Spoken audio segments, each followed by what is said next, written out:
Hello tout le monde. Bon, aujourd'hui je vous retrouve pour la seconde vidéo de ma sleeve.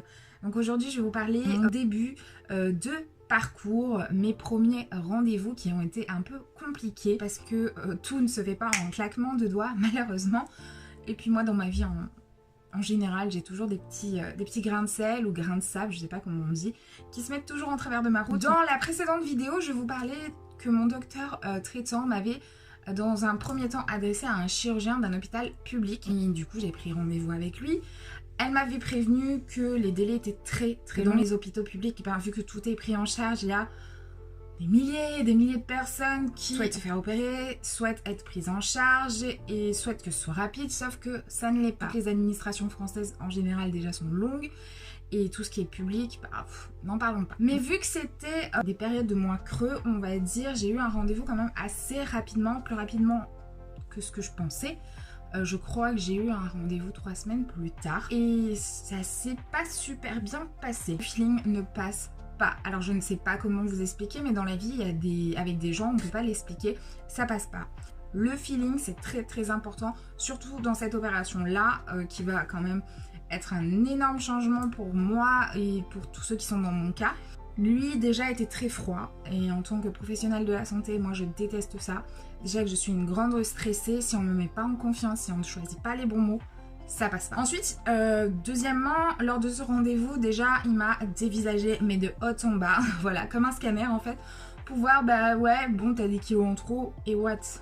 En fait il doit voir tellement de cas que moi je ne fais pas partie des cas extrêmes que lui rencontre et doit rencontrer tous les jours, ce qui m'expliquait que moi je faisais partie du cas cul entre deux chaises, sauf que pour mes besoins de santé j'en avais besoin. Mon docteur traitant m'a bien expliqué que ce n'est pas un caprice, à savoir que quand vous êtes obèse et que si vous avez plusieurs années consécutives d'obésité dans votre vie, bah, c'est irréversible. Il y a des cas où ça existe que les personnes peuvent perdre de poids par elles-mêmes, mais elles sont restreintes toute leur vie. Moi, je me suis restreinte depuis 24 ans presque, on va dire ça, depuis toute petite, je me suis restreinte assez rapidement au niveau de la nourriture, donc j'ai fait des régimes très tôt. J'ai toujours vécu sous restriction et ça ne marche pas. Donc dans mon cas, je ne suis pas un cas qui voilà, peut me restreindre toute ma vie parce que le poids final que j'aurais perdu, bah, je vais le reprendre, voire avec 2-3 kilos en plus. Et c'est un cercle vicieux. Comme je vous ai raconté, en 2015, j'ai perdu 20 kilos et à l'heure d'aujourd'hui, bah, j'ai tout repris avec 2-3 kilos en plus. Ce qui fait que cette thèse est vérifiée avec mon cas à moi. Et du coup ce chirurgien, bah, vu que j'étais le cul entre deux chaises comme il m'a dit, enfin, c'est pas son expression hein, bien évidemment, mais il m'a donné quand même 2 examens à faire complémentaires pour voir si mon dossier pouvait passer selon lui. Mais il ne partait pas du tout gagnant, en tout cas il m'a un peu découragée. Voilà. Déjà ça a été très compliqué pour moi d'entamer cette démarche au niveau déjà de mon médecin traitant. Ça m'a soulagé tous les mots qu'elle m'a dit mon médecin traitant, mais là me retrouver devant quelqu'un du corps médical au-dessus, on va dire, me disant pas le contraire, mais en calmant mes ardeurs, on va dire, ça vous fait bien réfléchir en disant est-ce que j'ai eu raison? Ça fait déjà plusieurs années que j'ai réfléchi et là il remet tout en question, what the fuck. Donc il me donne à faire la polygraphie du sommeil, donc autrement appelé le test de l'apnée du sommeil pour voir si j'ai de l'apnée pendant la nuit. Et il me demande d'aller voir un rhumatologue qui pourra attester de toutes mes douleurs, vraiment toutes mes radios que j'ai fait, donc toutes les radios depuis je crois 2011 ou 2013 au niveau du dos, au niveau des genoux, enfin plein de petites radios, plein de problèmes que j'ai accumulés depuis daté on va dire 2011, c'était en rapport aussi avec mon foie. Ça a démarré en 2011. Je sors de son cabinet et elle me dit on se donne rendez-vous, enfin vous prenez rendez-vous une fois que vous avez fait ces 2 choses pour voir si on entame la procédure ou non, surtout ou non pour lui, hein. D'accord, ok, y a pas de souci. Donc ce que je fais c'est que en sortant de son rendez-vous, même s'il m'avait un peu démotivée, j'ai téléphoné directement du coup à mon docteur traitant pour lui raconter, qui pour elle c'était un peu bizarre parce que elle se tient très à jour au niveau de ce genre de progrès en fait dans la médecine.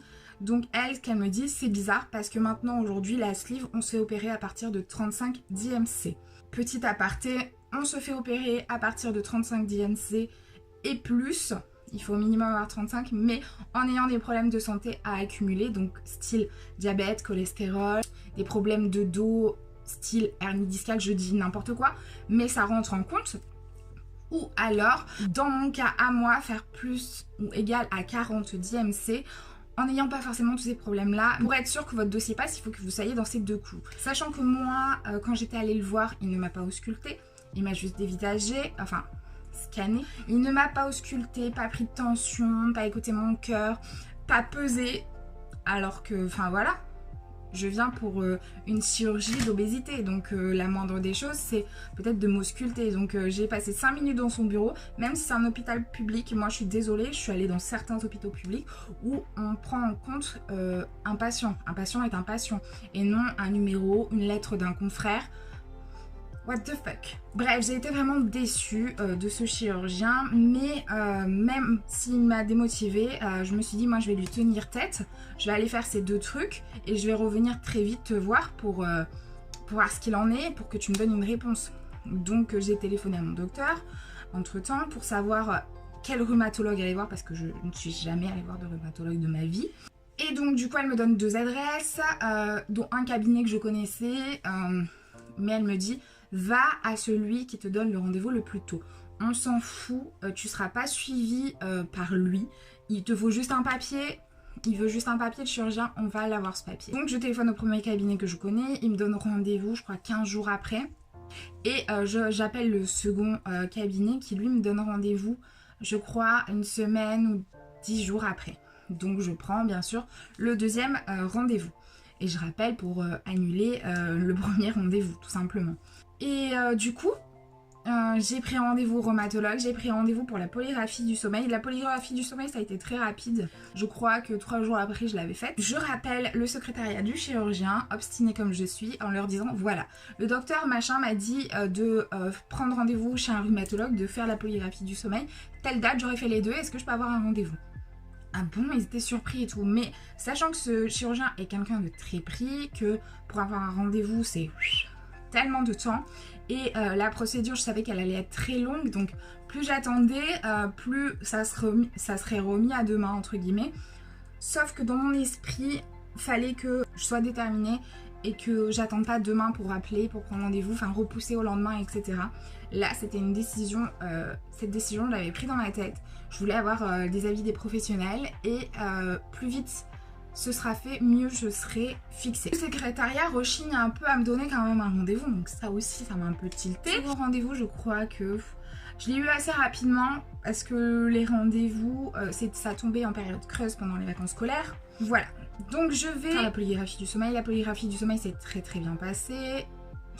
On vous appareille l'après-midi pour la nuit, donc c'est un appareil comme une GoPro qu'on vous met au niveau du cœur. On vous met une genre de montre aussi avec un petit tensiomètre et on vous met de l'oxygène, enfin pas de l'oxygène, mais pour mesurer l'oxygène, les 2 petits bâtons là dans le nez, hop, derrière l'oreille, et vous dormez comme ça. Ça s'est passé nickel. Par contre, le rhumatologue, je peux vous dire que j'ai été bouleversée, vraiment bouleversée. C'était qu'un docteur, qu'un professionnel, voilà, ça m'a tellement perturbée que je suis encore perturbée d'en parler aujourd'hui. Qu'un professionnel puisse agir comme ça m'a choquée.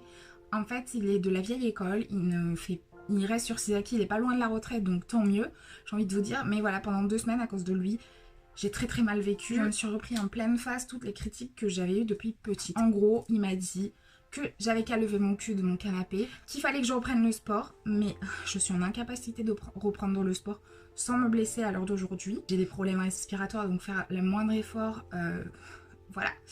Même si le cardio ça se travaille, etc., je ne suis plus en capacité à l'heure d'aujourd'hui de faire du sport. Et il m'a dit plein d'autres choses méchantes en fait, tout simplement. Heureusement que j'y suis allée avec mon conjoint parce que j'aurais fondu en larmes dans son bureau. Suite à toutes ces méchancetés qu'il a débité, il a dit bon, de toute façon je vais vous faire votre papier, hein, mais sachez que ça servira à rien si vous bougez pas.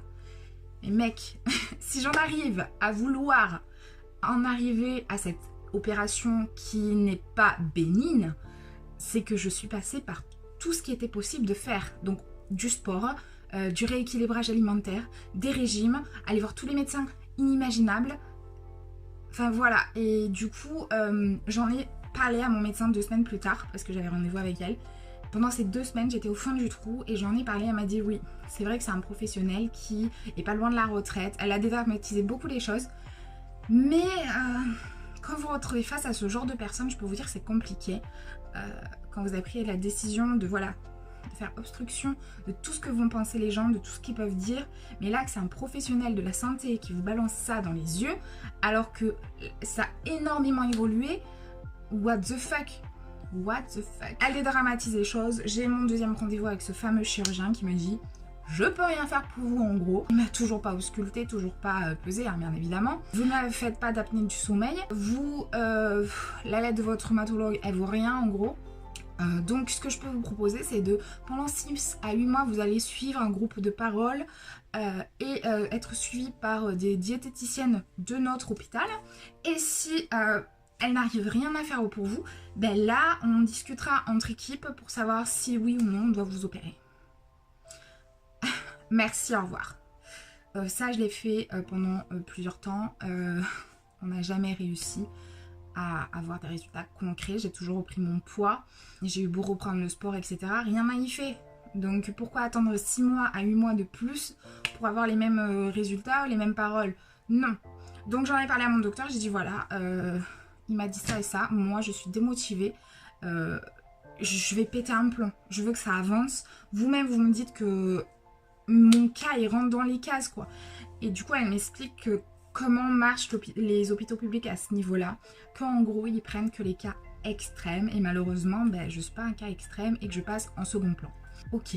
Donc, je remets sur le tapis la clinique centre de l'obésité. Elle me dit, bah, écoutez, je vous refais un courrier. On voit comment ça se passe. Par contre, vous me tenez au courant de toutes les démarches, etc. Je dis oui, il n'y a pas de souci. Et s'il y a le moindre souci, on cherche autre chose. On cherche un autre hôpital près dans la région ou quoi que ce soit. Hein, parce que nous, on est quand même bien desservis au niveau des hôpitaux et des suivis comme ça. Même si ma copine s'était fait opérer par un des 3 chirurgiens qui font partie du centre de l'obésité, je voulais par moi-même savoir quelles étaient mes possibilités. Alors, il y a 3 chirurgiens qui font partie de cette clinique spécifique. Et il y en a un chirurgien qui fait partie de ce protocole mais qui ne fait pas partie du centre de l'obésité, qui a son petit bureau à lui et qui fait carrément autre chose. Et ce chirurgien, je le connaissais. En fait, il y a quelques années, mon père a été opéré par lui et il lui a sauvé la vie d'un cancer. Et donc, du coup, je le connaissais, j'avais un très bon feeling avec lui. Je me suis dit quand même, je vais prendre rendez-vous avec lui pour voir s'il y a toujours le même feeling. Et ce que j'ai fait, c'est que j'ai dit à mon père de m'accompagner. Donc, me voilà partie pour mon réel parcours chirurgical. Je vous donne rendez-vous dans une prochaine vidéo. En fait, je fais des vidéos assez courtes pour pas que vous en ayez un peu bourré le crâne. J'espère que ça vous a plu. N'oubliez pas, les opérations bariatriques, ce n'est pas un choix de facilité, mais un choix de nécessité. Je vous retrouve très très vite et je vous fais plein de bisous pour vous raconter ce fameux premier rendez-vous.